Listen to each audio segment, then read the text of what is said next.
September 1939.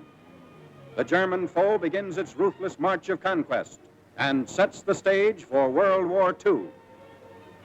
Poland's 34 million inhabitants, crushed, scattered, and enslaved. Tens of thousands of square miles of territory shrink before the movement of lightning armored columns. Poland and the world learn the meaning of a grim new word, blitzkrieg. Here is shown the initiation of that phase of modern warfare. These pictures of the preparation for attack and later the actual combat were all made by German frontline cameramen. Therefore, they stress Nazi superiority. Success is unimpeded as Hitler's divisions move against outnumbered Polish defenders. Later, on other world battlefronts, the Allies are to destroy the myth of the invincibility of the Nazi armies. But this is Hitler at the peak of his armed might, and the record of a nation overrun in just days is of military as well as historical importance.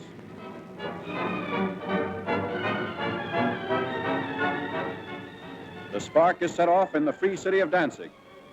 Nazi secret agents had long plotted the revolt against law and order. Germany called it liberation.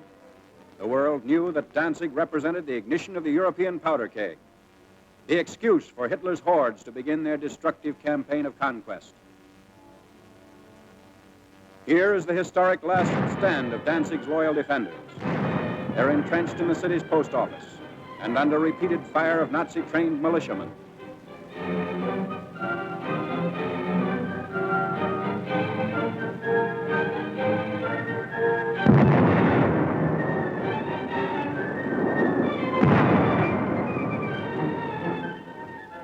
Taking cover behind an advancing tank, the attackers move in. Gasoline is sprayed on the building, and its doom is sealed.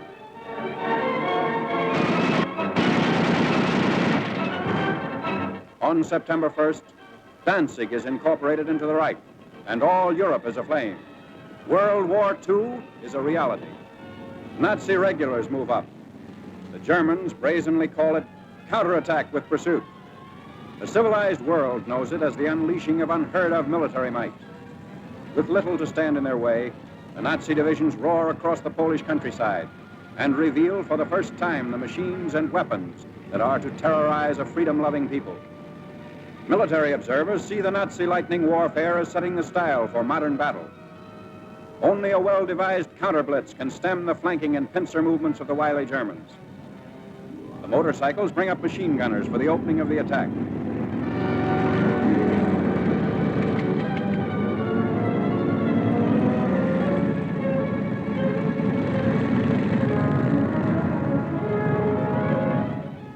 Camouflage is used to best advantage.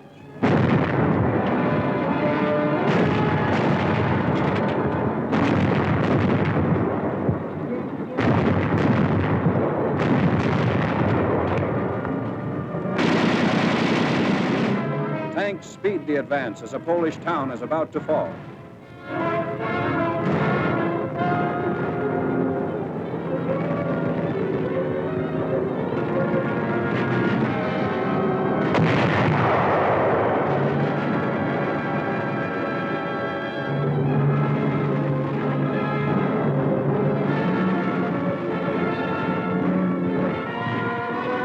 Before the day is out, the Nazis have occupied the town, which is still burning and in complete ruins.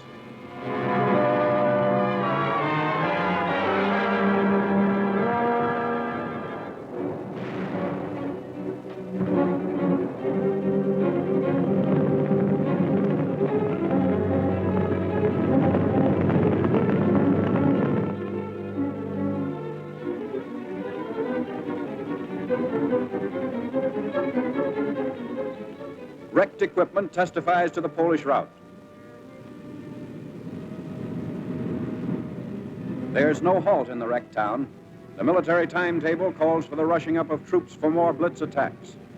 The German strategy is to isolate Polish forces as quickly as possible. So the Nazi columns move according to prearranged schedule. 30 to 37 miles per day is the German claim.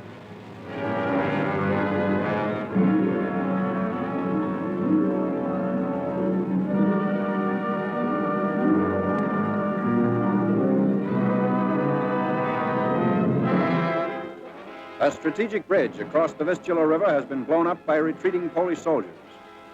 But in their haste, they were unable to ensure its complete destruction. The enemy will be delayed, but temporary repair is not impossible for skilled mechanics to accomplish in fast time.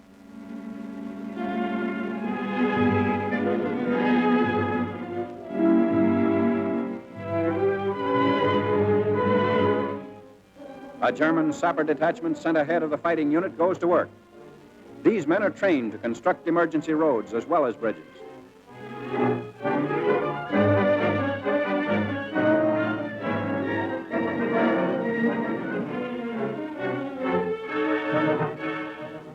The hastily constructed span is quickly put to use by the advancing Nazis.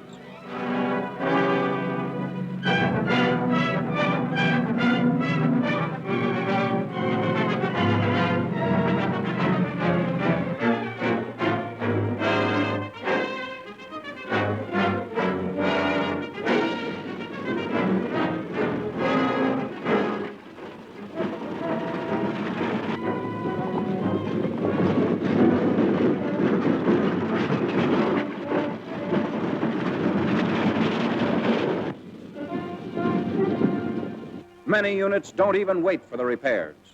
When bridges are scarce, shallow waters are forded.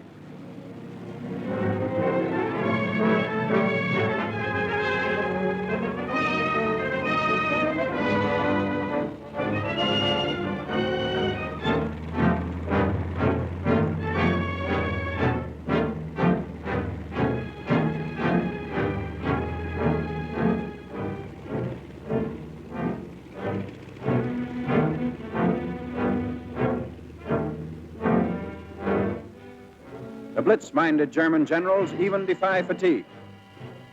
Long lines of tired troops are kept moving against the Poles. The operation is based on the principle that contact, once made, should never be lost. Naps are snatched on the move.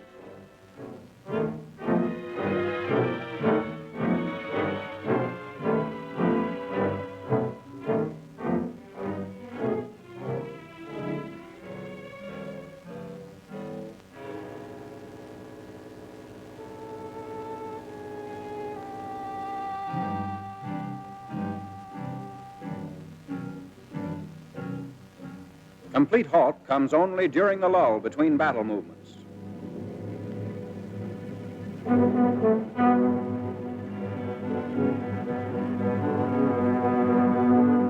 At all times, weapons are kept clean and ready for instant use. This enemy of ours has mastered every technique necessary to the maintenance of efficient fighting contingents.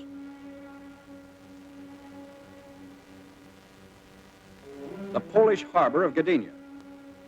For the defense of this vital seaport, the Poles have sunk ships to block the entrance of German warships.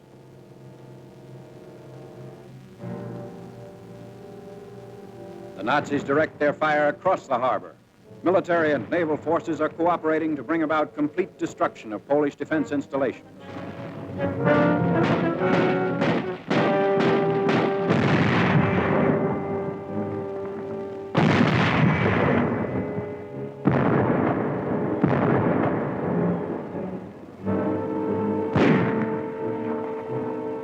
After a thorough bombardment, the outnumbered garrison of Gdynia surrenders.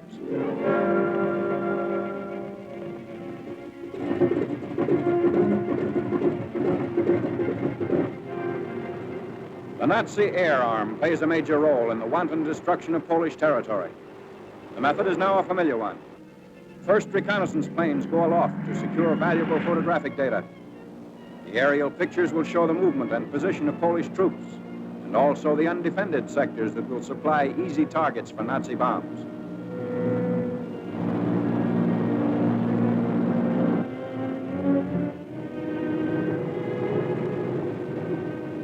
Immediately on landing, the valuable pictures are rushed to the field developing unit. Germans have stated that information thus revealed has formed the base for much of their decisive military operations in Poland. This photograph reveals a truck convoy, closely bunched at a crossroad. If proper distance and interval had been kept between vehicles, they would not be the target shown here.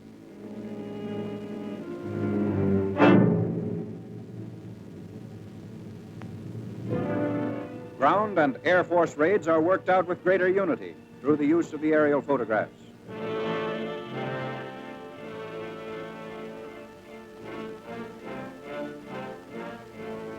The preparation for attack by German fighter planes and bombers. Cases of bombs are continually unpacked, ready to supply the big ships as they land and take off again.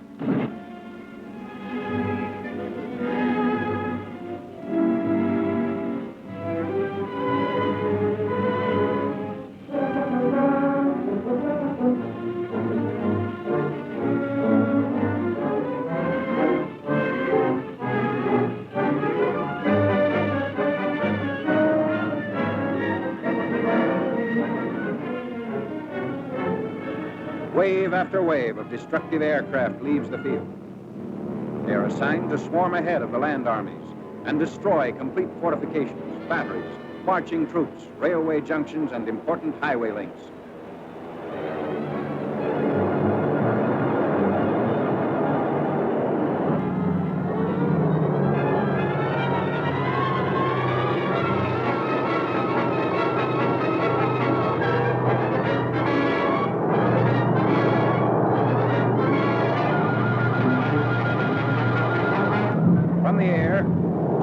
Cutting off all avenues of escape for the Poles, who are now trapped in several pockets.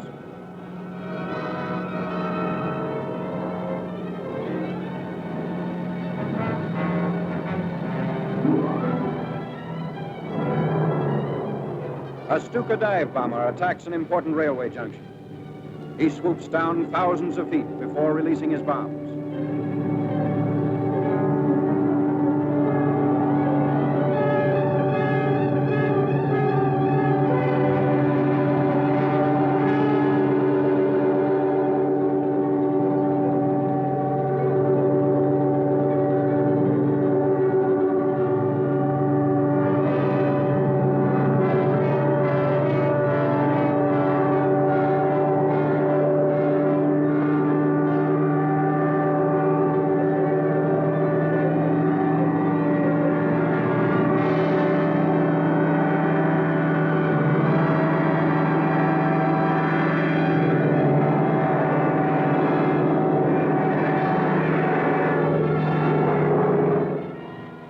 Raising speed is stopped as he straightens out, barely 600 feet above the target.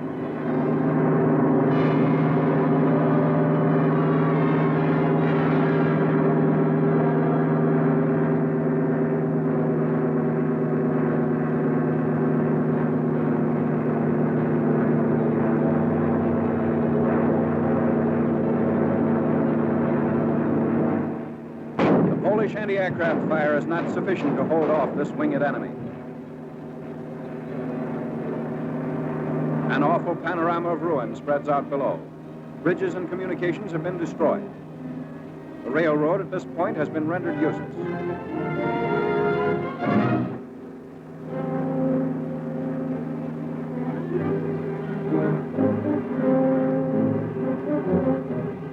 Nazi bombs also knock out the heavy armored cars which the Polish army had hoped would see effective action against the enemy.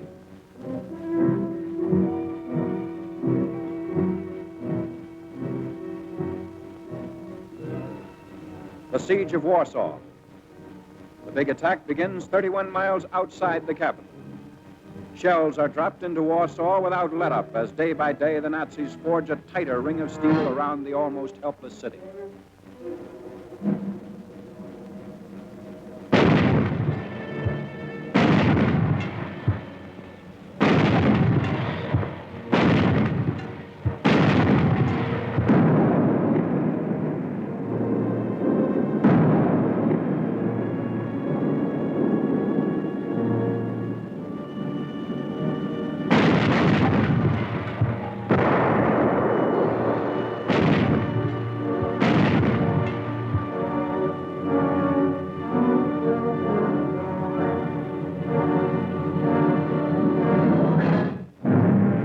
Hundreds of fires in the city send up huge clouds of smoke.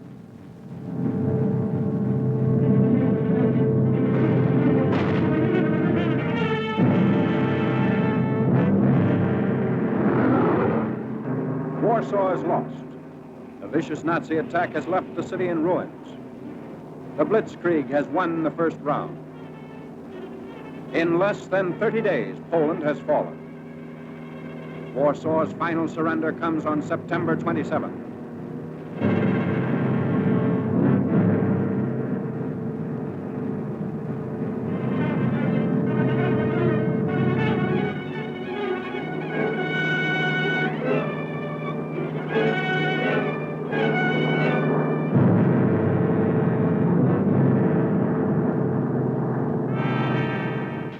Even as the last shot is fired, the first of the conquerors are already within the city's boundaries.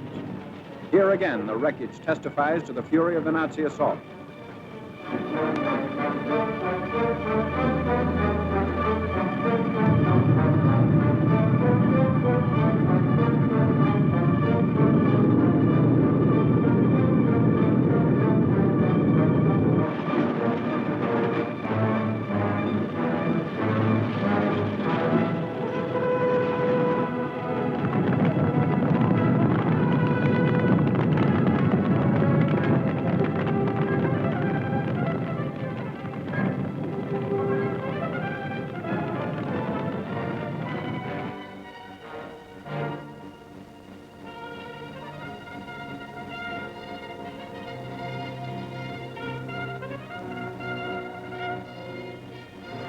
The occupation of Warsaw by the enemy is now complete.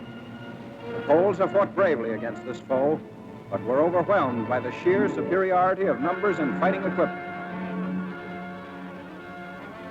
Polish defenders come up to surrender their arms. Germans claim sizable quantities of guns and ammunition taken throughout the country. There was no time for the Poles to destroy their weapons. So quickly did the Nazis move in and dominate each position.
Polish prisoners in long line.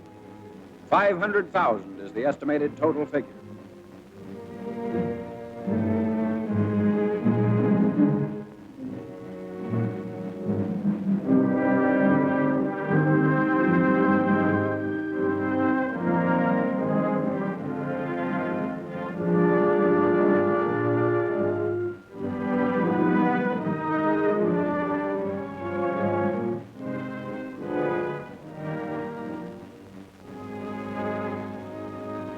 This was the challenge of conquest Hitler hurled at the universe.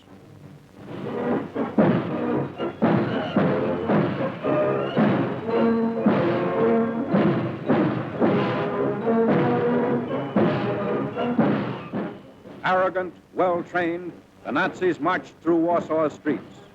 The world was permitted to view this display of military pomp and expected to bow before Germany's might. But the events of years following Poland's setback were to tell another story.